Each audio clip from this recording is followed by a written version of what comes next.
In the last video we shared, we put a new floor in the barn, but a couple of days before that, we were busy picking the grapes.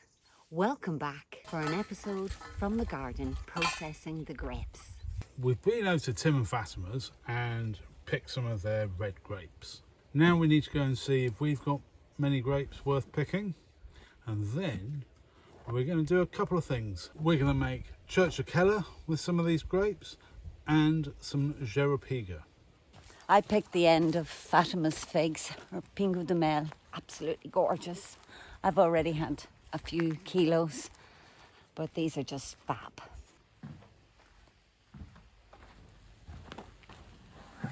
Well, I'm loading up the press that we've borrowed from Joanne and Paul. I think it is probably an adequate size for the volume of grapes we've got to press here.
Now, last time we did this, we just squeezed them through a pillowcase, which took a rather long time, and we didn't get a particularly great yield out of it using that method.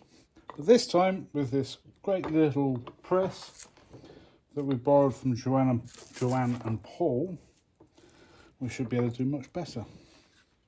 Now, I haven't trampled the grapes, macerated them. I'm kind of hoping that we don't really need to. But maybe we do.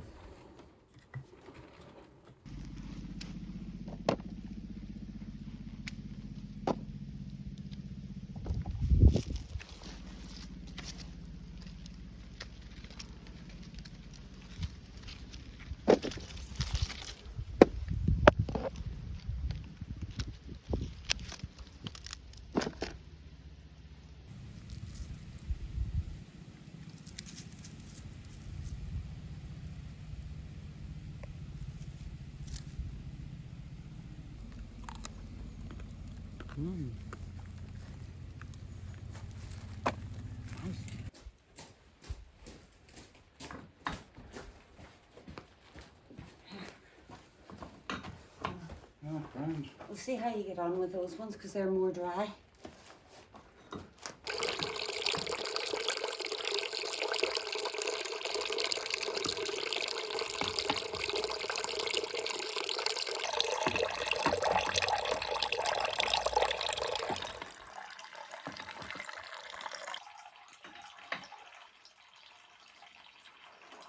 Well, we've got just over 5 litres of grape juice here. And to make the Jeropiga, the instructions we found suggest we should mix it 3-to-1 with aguardent. So I've got just under 1.5 litres of aguardent. Now this is double distilled aguardent from our Dutch friend Sichuan. We're going to mix this with approximately 4 litres of grape juice. And then we're going to put it into these 2 containers to ferment for a little while. I'm going to remove 1 litre of grape juice and then mix the aguardent in. I've got my measuring jug to put my litre of grape juice into. Perfect. Oh, that's definitely strong.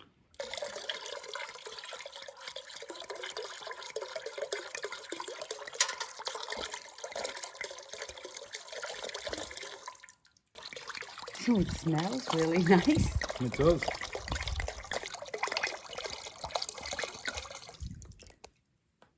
I think you should I think try you've got it. to.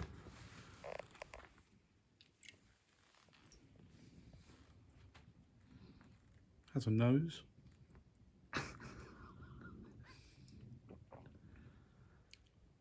That's still pretty strong. Maybe you need to stir it. Here. This is going to give me wobbly legs. Yeah, you'll probably fall over. Jiggers. But it's got a nice flavour. Yeah. I know it hasn't had any chance.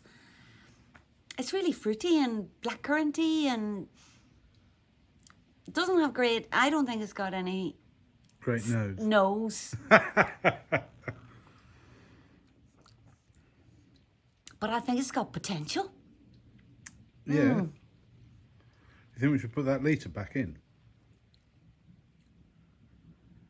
Cation says we need to try and get it to about 20% ABV, so what do you think? Maybe put a little bit more juice in? It's rather nice. I think we could put that litre back in. Go on then.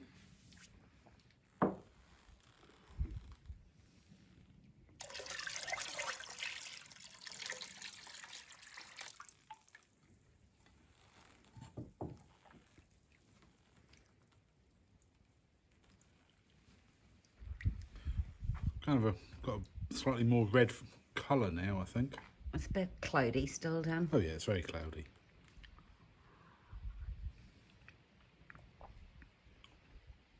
Still quite strong, but I think that is better. Oh my goodness. Do you want a funnel? No.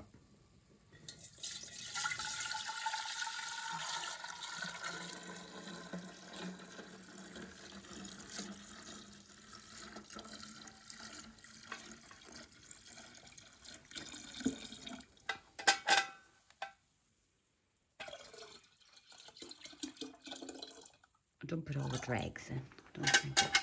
We need to put the lids on these so that the alcohol doesn't evaporate, and leave them for a few weeks to ferment. Tight or...? No, not tight. Right.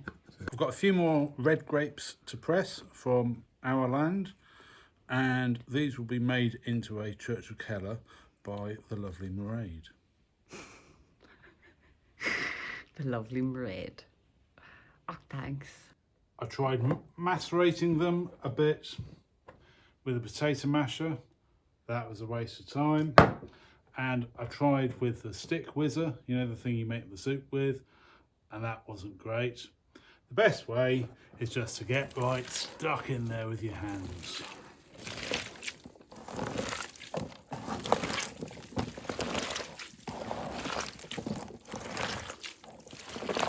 In the future, when we've got more grapes, more grapevines planted, and hopefully more grapes, then we might invest in a bit more wine making equipment. Proper decent size vat and a bigger press, and actually make some wine.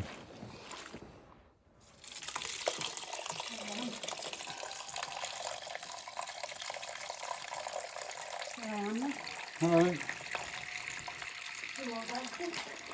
Grand. Well.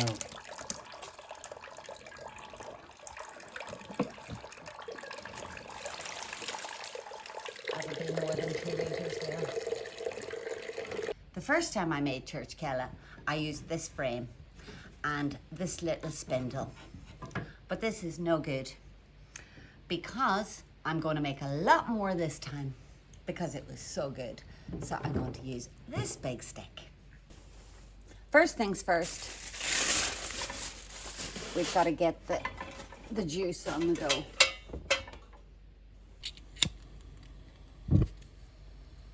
Well, now that I've got my outdoor kitchen set up again, I can get on with making it down here. I don't want to spend the day cleaning up the kitchen. I've got visitors coming later, that's the reason why. So while the juice is heating up, I'll string up the walnuts. And this year, I'm also going to try some hazelnuts. Got a... Yeah, come in. Oh, God. I closed it to keep the dust out. Oh, Jesus, you're back. Where'd I get this thing switched on? This is just guesswork, but...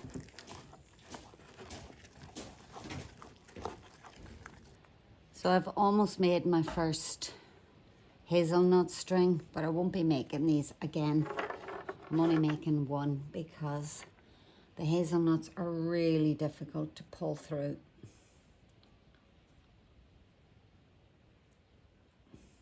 Sometimes and my hands just become so slippy.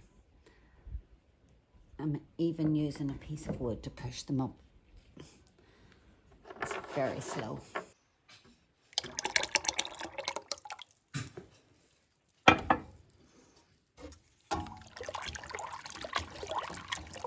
Well, that's the first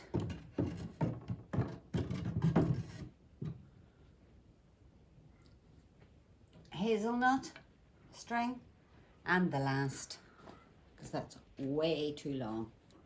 Well, it said that 25 for each Churchkhela is normal, and I've already got 48 on this in, oh no, in a smidgen of the time that it took me to put the hazelnuts on. 49, 50. I think I just broke that one. Yeah, that happens. Just leave that. My plan is to start the Christmas cake. So I'll just use all these broken nuts. And if you want to see me make that Christmas cake, then let me know in the comments. At this point, the men were coming and we had to start moving things out of the way.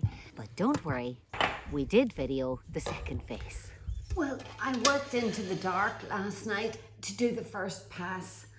And then today, the men came to dig the floor of the barn to prepare for the final floor.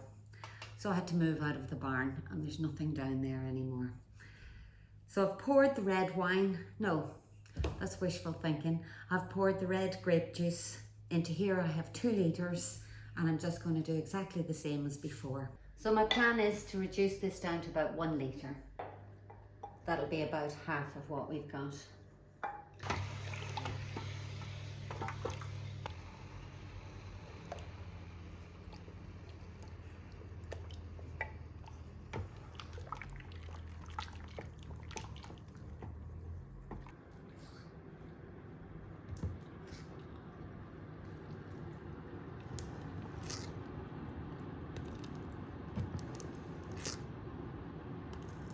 So what I'm going to do is, because I only did 1 coat on these, I'm going to double dip them in the red wine juice. I keep calling it wine. That's because I'm already having a glass of wine. So you got the primer on and now you're going to put the top coat on? Yeah, exactly. So I'm ready to go soon. Right, here it goes. A wee bit sticky. Wasn't that lovely? Look at that.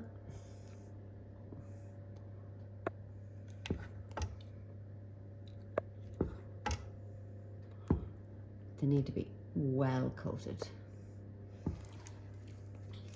So these have been drying out in the sun for the morning, and then when we were doing the works out in the courtyard, I had to bring them in because the dust was everywhere. So they almost look like handmade wax candles, don't you think? Oh, that looks... I'm just going to let that drip a wee bit first. Whoa.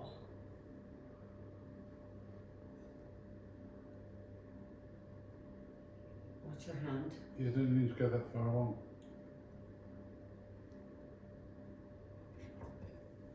Right, I need your assistance again.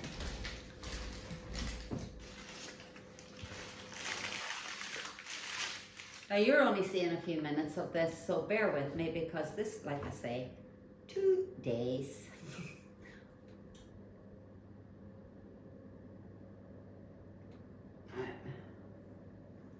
We need a better system for next year, bigger and better.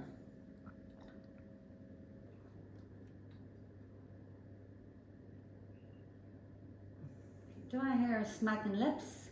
Yeah.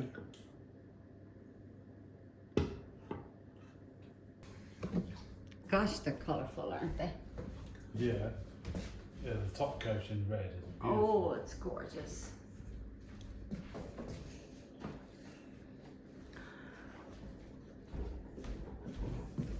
Oh, look at this. Pop that in the sink, love, please.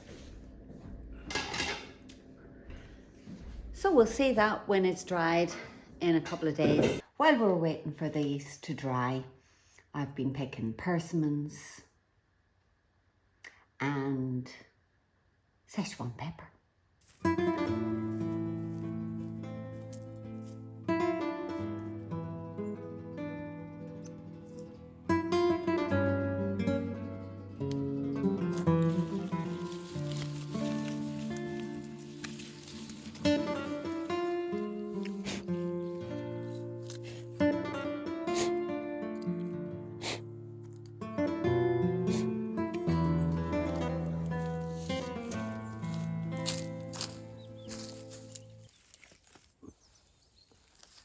They're very small this year.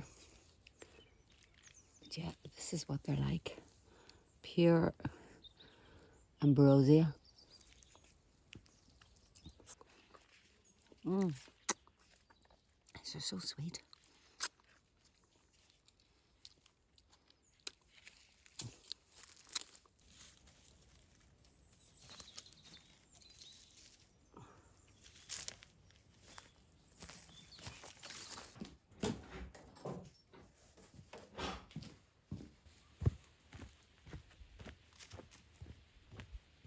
I'm wearing gloves because the spikes on this Sichuan pepper plant are extremely vicious.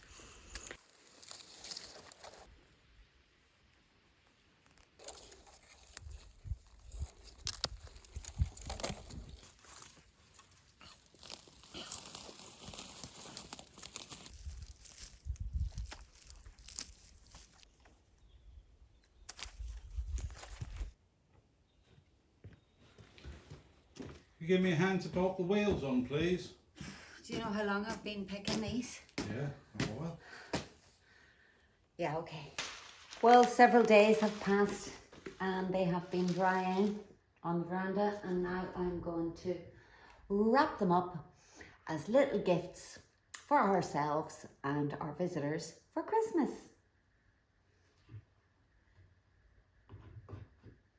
So this is a plain one. And you can see it's really hard and dry now. Maybe you can't.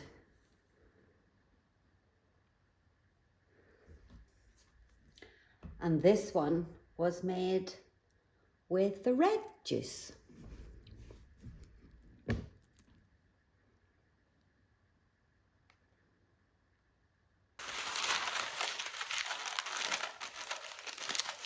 Just roll this one a different way.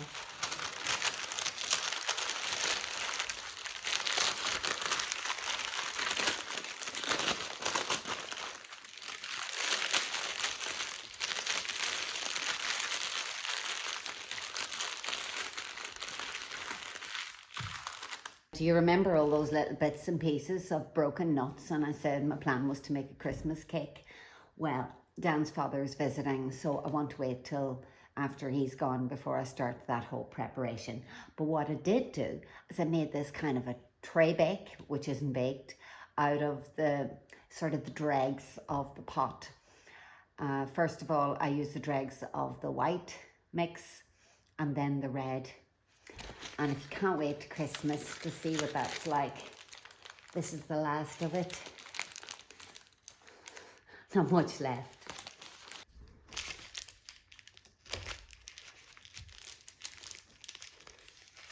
And this is what it looks like.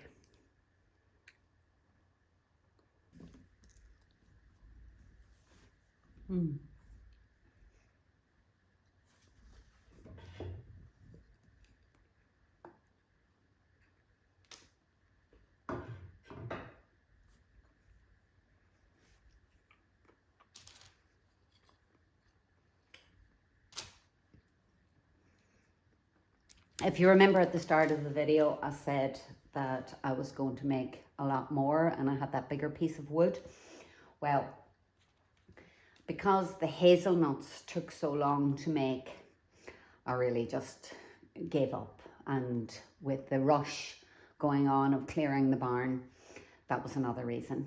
But I am determined to make more because it is such a fabulous, long-keeping way of looking after some fruit and nuts. That's the frame for another year, and off it goes into storage. Hello.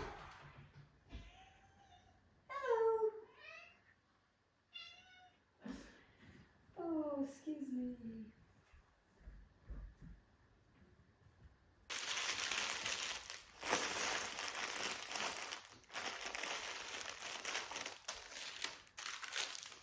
Leave it for now.